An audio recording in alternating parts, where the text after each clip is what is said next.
Hello everyone.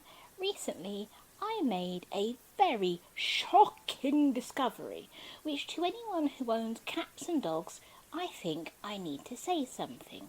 To anyone who has a cat, you will realise that they are very delicate creatures, and I have already done a whole video about why you should keep your paracetamol away from your cat. But I found out that this very sneaky chemical is in everything we use, from our Diet Coke to our Dettol spray, and I think that we need to identify these cleaning products, and if you use any of them around your pets, please don't, for the sake of your cat. Your dog might be okay, because remember, as I said, dogs can actually handle paracetamol. Cats can not. They have zero ability. You know, it's like the difference between us having a drop of alcohol, which could make us a bit tipsy, and a person with a peanut allergy, so they could immediately turn to soil. That's what we're dealing with. So look, I have found a list of things that we use quite often, whether we eat it, whether we drink it, whether we spray it around the house. But I have found a list of things that you should absolutely not use around cats. Some of these also affect dogs as well, but definitely cats. Starting off, obviously, we have paracetamol. And yes, that does include Lemsip. Side note for the humans here, do not take Lemsip and paracetamol together. It has paracetamol in it. You will destroy your liver. Don't do it. Going back to the animals, so we've spoken about paracetamol and Lemsip. Stay away from anything lavender scented. I remember deciding to look up about flea removal shampoos, and the one thing that I found that was very, very, very annoying is that the most effective flea removal products will also kill the cat eventually, because they have things in it like lavender and eucalyptus, which absolutely will knock out the fleas, kill them dead, burn the eggs to ash. Of course they will. But these things will also kill off your cat, so of course it will get rid of the flea problem because you won't have a cat anymore. So keep that in mind when you're looking for flea shampoos. But in my opinion, talk to your vet. Personally, I would stick to tablets, because the tablets work quickly, you don't have to be washing and drying your pet, and yeah, there's instant death of the bugs. I will do something about the bug sprays that you should not use, Raid being one of them, and you do have to make sure to air your room. Don't let your animal in there for a couple of hours, etc. But I will do a proper deep dive on how to use Raid and Rentokil with pets in the house. Because again, we forget how little their constitution is. Even medicines like ibuprofen can knock out a dog, let alone naproxen and the strong ones. But yeah, the one that shocked me and made me do this video is Dettol spray. Dettol spray has phenol in it, and I remember looking at the ingredients thinking, oh, this doesn't have it in, this is safe for cats to use. And then I looked at the ingredients properly, and I come across this ingredient, chloroxylenol. Now, you may not think too much about this, but think about the word of chloroxylenol as a whole. Think about the word. Yes, it's a chloro, which makes it like a bleach. But it's a phenol. It comes from the phenyl family, hence the nol at the end. And you know what else has phenyl in it? The pH one? Diet Coke, and most other energy drinks. Diet Coke. So please, if you're a person who pours Diet Coke into a glass, please make sure your cat can't get it, because remember what I said, they have no ability to process phenol. None. Instant death. Or about a week of them slowly shutting down as their liver goes, I don't know what this is, goodbye. No, this is very important, and it made me think, because I have now had to find an alternative, and I found a good one, and I wanted to share it with everyone. No, I'm not sponsored. Let me just get this out of the way. But for pet owners, Ecova does not use any of the phenols, but even then you have to be careful, because remember what I said, they may not use phenols, which are toxic to cats, but they do use lavender. They will use eucalyptus and other minty flavours, and they're good for the planet. They allow you to refill, but be careful of the scents that you use. If you're not using it for them, then it doesn't matter. But you can get washing powder that is specifically for the pet. So just make sure that they haven't got anything in it. Stay away from the citrus. Stay away from the mint, including lavender. Cats are very sensitive, and some of the Ecova products are completely scent-free, and I would recommend those because you can't go wrong with something that has no scented ingredient. But if you're unsure about the ingredients of a product, always, if you're watching this, you have an internet connection. You have the ability to look things up and investigate. What does this mean? What will this do to a cat? You know, anything with claw is probably a bleach. Anything with knoll is a fennel. Claw or fen or anything like that. And keep in mind, I said fen as in fennel, not fin as in paraffin. But if you're using paraffin to wash your cat, you're a horrible person. That's all I'm going to say to you. But yeah, I was thinking about this because the amount of times it has hit me after nearly 10 years of knowing this cat right here. But basically, Dettol spray is very dangerous for them. Initially, I thought when they said dangerous, they meant, oh yeah, don't put it on the cat's skin. But now I'm not so sure, which is why I think I'm going to switch over to Ecova, because I want to make sure that it's a scent that can be used. If you want to save money, I would definitely recommend using the washing up liquid as a floor cleaner. I would also recommend using a PVA mop because it's very good at absorbing water. And these kinds of mops are also less dangerous to your pets. They also don't hold as much smell and germs and whatever. But anyway, I'm not here to sell you on why you should get a PVA mop and Ecova products. I'm just here to tell you, make sure if you have a cat or a dog, having a pet is the same as having a baby. You still have to look up all the products. You still have to make sure, because what I think we forget, we are 5 foot, 6 foot, 7 foot off the ground. The animal is about 12 inches off the ground, which means any spray that we use will go into their lungs. Any spray. And let me give you an example of how delicate the pets are. My pets had swollen gums, right? What we would call stomatitis. And one way to deal with stomatitis is to use green tea. There's another thing you can use but green tea. But what do we know about tea? It's very, very addictive. And green tea is high in caffeine. But I didn't know because I drink English tea, and green tea is very, very high in caffeine. And by the end of the day, Sylvie was addicted to the point that she was grabbing hold of my skirt like, can I have some more? My gums are still swollen. I was like, I want to take the jar. No, I must come with you. Please don't take the jar.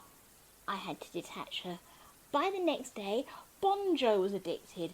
The only person who didn't have stomatitis was the dog. But by this time, I had moved on to a different product, which is chlorhexidine, also known as hippie scrub. Now, I am violently allergic to chlorhexidine, and before you say anything, yes, chlorhexidine is similar to the bleach family, but while it has the ability to bleach some things, it is an antiseptic and is safe for medical use. Chlorhexidine is used in some medicinal mouthwashes, but it is very strong and only to be used for extreme problems. It is extremely antifungal, so again, I would say chlorhexidine is amazing. It's brilliant, it does its job, but just keep in mind you can use it on any fungus.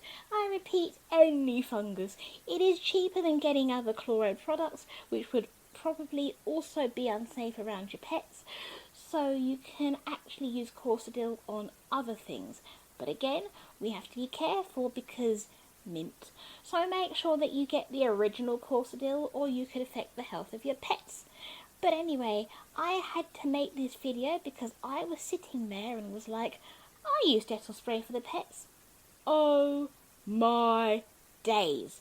All this time, and it has fennel in it. But because I didn't like using strong chemicals with the pet, mainly because I don't want to take away 100% of his scent when he goes to the toilet, I washed it over with double the amount of water that I use for the spray. So I'd spray the Dettol spray, say, 4 times, and then I'd pour double the amount of water to get rid of the smell of the Dettol. And I'm really, really glad that I did, because this is extremely serious. And as you saw, as I said, by the end of day 1 of the green tea, and Sylvie was addicted. She was clinging on. She started to get antsy. She started to do that little shiver that you do when you're addicted. She'd get excited when I brought back the jug the next day. That's when I was like, no, she's addicted. I have to use something else. And that's when I came across chlorhexidine. Corsadil, the original one, mind you, not the mint. But yeah, I had to do a video about poisoning in pets again because I think we forget. There are so many things around the house. Here's a challenge I have. Whether you have pets or not, go and look around your house. Look at your cleaning products. Look at your painkillers. Look at your fizzy drinks. And I want you to comment for me how many have any kind of chlor or fen, anything that ends in ol, anything like that.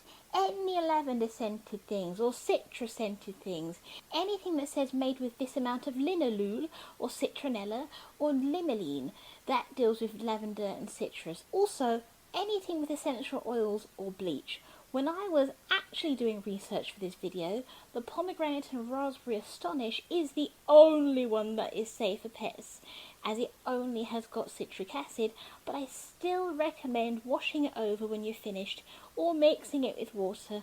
I will leave the link in the description as it is the cheapest one anyway, because I think we forget. As I said, we humans, we walk on 2 legs and we are at least 5 feet away from the smells as they dissipate from the air onto the floor. Your pet is within a kissing distance, and if they are stupid, they could lick the floor. If they lick the floor, remember that some of these products have zero ability to flush through their system. If you do end up with your cat or dog experiencing this, milk is very good and is normally on hand. Make sure that you pull down the lower jaw so that you can get in and put the milk in. If you have something else on hand, activated charcoal is another really good one because again, it binds to the poison and therefore can get rid of it. Hopefully you never have to take this advice, which is why I'm warning you now of everything. And the reason I say Diet Coke is because of phenylalanine. Yes, it's the same. It's from the fennel family. It is very dangerous for pets. So, as I said, if you're a person who likes to pour their Diet Coke into a glass rather than drinking from the can, please make sure it's out of reach of your cat. I'll give you an example. My dog, he liked to drink fat Coke. He wasn't supposed to, but if I left a glass of fat Coke lying around, he has tried. But he would not go near phenylalanine. He also would not go near Splendor. He would go near sugar. He refused to go near Splendor, and when I tried to put some in my tea, he growled at me. I don't use Splendor anymore because I find that because it's not sugar, it doesn't help my arthritis. But we can talk about that later. But what I will say is that basically, this is very serious. And I think that as pet owners, we need to come together. If you know anyone this would help, birds are not my speciality, but I do know that dogs and cats have a lot of things that they're both allergic to. But just to give you an example, remember this about the whole liver situation.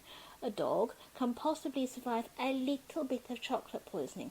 If they are a huge St. Bernard and they eat a square of chocolate and it's like milky chocolate, it's probably not going to have as much of an effect as it would do if it was a little Chihuahua. Because the Chihuahua's body mass is probably not going to be able to cope with that, compared to, as I said, a St. Bernard or a Mastiff or something, because they are bigger, By the time they have one down, the liver has probably broken it down 1,000 times because it's much bigger. Again, I'm not saying feed your pet chocolate.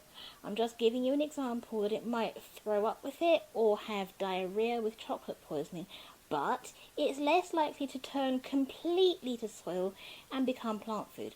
Mainly, the bigger the dog, the less likely to be poisoned. But anyway, listen. I thought about this because I thought it was very important to let anyone know who has a pet, especially a cat, but also dogs, that basically, please look around your house, make sure that the things that you're using are 100% safe, and it's made me have to go and think about my bucket that I use, and do I have anything in my possession at all that could affect the pet's health, and if so, why am I using it? How do I know that it's not going to affect them? I'll give you an example. Bod Joe is allergic to coconut, and my family buys hand wash. Sometimes it has coconut in it, and I have to wash and dry my hands, and I have to use hand gel, which again, not really best. Look, listen, I have to give you a warning, because I don't think we realise, if you're absent-minded and you use these things, who spends time glaring at their Diet Coke? It doesn't have it in Fat Coke, but who spends time staring at their fizzy drink? No one. But you have to be careful if you have pets. You have to. For me, I drink English tea and I use sugar. That's it. Not Splendor. Sugar and cow's milk. Because then I know what I'm dealing with. The final thing I wanted to add to this that I almost forgot is germaline. Germaline specifically says that it has fennel in it. So personally, it made me think, should you take it if you're taking a lot of paracetamol? I could be wrong and it could absolutely not have an effect on paracetamol. But then you're rubbing this onto you. So yeah, just keep it in mind if you have germaline. Keep germaline away from your pet, especially from your cat. I think a lot of people use metanium and pseudocreme, which is just zinc, although pseudocreme has lavender scent. So again, please be careful. But anyway, I think that's everything I can think of to come across. Oh, and by the way, to anyone who uses germaline or anything like that, metanium is good because it's just pure zinc and it's very rare to get zinc poisoning if used topically. But the reason I wanted to bring this up and remind you of it is this. If you take paracetamol or any of these toxic products, wash your hands before dealing with your cat, because you might say to yourself, I'm not spraying it on the animal, I'm not putting paracetamol on the animal. Just think about how the thalidomide illness started. You know, the women would take tablets to help with maybe morning sickness, and the dads could transfer it in their DNA when making the baby. It was in their swimmers, ready and infected. If they'd taken thalidomide for any reason, it could be headache, whatever, and they passed that on to their wives would say, I didn't take thalidomide. Yeah, but your husband did, and when he made the baby with you, he also passed on the thalidomide through his seed. So remember that. This is not as bad as thalidomide. I don't think it would be as serious. At least with thalidomide babies, they could live. But I would say this, wash your hands. If you use paracetamol, maybe hand gel. Just to check, if you use Dettol spray, make sure that your cats cannot get it. And if you do have to use Dettol spray, you can't use Ecova for any reason, wash out the thing that's related to your cat very, very carefully. If you use Dettol spray on your floor, give it a wash over afterwards. I know they say you don't have to, but we're not talking about just around your baby. We're talking about a very, very weak constitution that can turn to soil at the first whiff of one tiny little chemical. And you don't want that to happen, so be careful out there. However, the best disinfectant that can replace Dettol completely is Astonish. I stuck to the pomegranate and raspberry because I know those are safe. Again, some of the Ecova products have lavender in, but they do have a lot of non-bio, non-scented products, and you might want to get that for your pet. Yes, they do washing powder. Yes, they do washing up liquid. They do everything, and for all the eco warriors out there, yes, you can reuse the packaging and just get refillable stuff. So that might interest you. One more thing that you must remember about your cat is that cats cannot taste sweetness, so any kind of sweetness must be kept away from them. But this also includes ingesting honey. You apparently can use it as a topical treatment, but keep it away from their mouth because apparently, I don't know how quickly this would happen, but it can affect their blood sugar. And imagine your cat becoming a diabetic because you decided to give it some honey because it was ill. You can do this with the dog, and I gave my dog Manuka honey when he was ill, but you can't do that for a cat. They can end up with diabetes because that is how sensitive they are. By the way, just to let everyone know that we lost Jack on Wednesday. He was just about to turn 16 on the 1st of May, so he had lived a good life and he was a very good friend. There will be a picture of the world's greatest service dog at the end of the video. But anyway, if you're still here, then you're handsome and you're beautiful. And you, well, I'm speechless. I'll let you know next time I see you. Over to the pets. Hello all, this is Sylvie. If you liked what you saw, then subscribe for more. Hey everyone, my name's Bonjo. If you enjoyed yourself, then give it a thumbs up and share it with all your friends. Hi everybody, I'm Jack, and if you had fun, then comment down below and let my mum know. What pets do you have?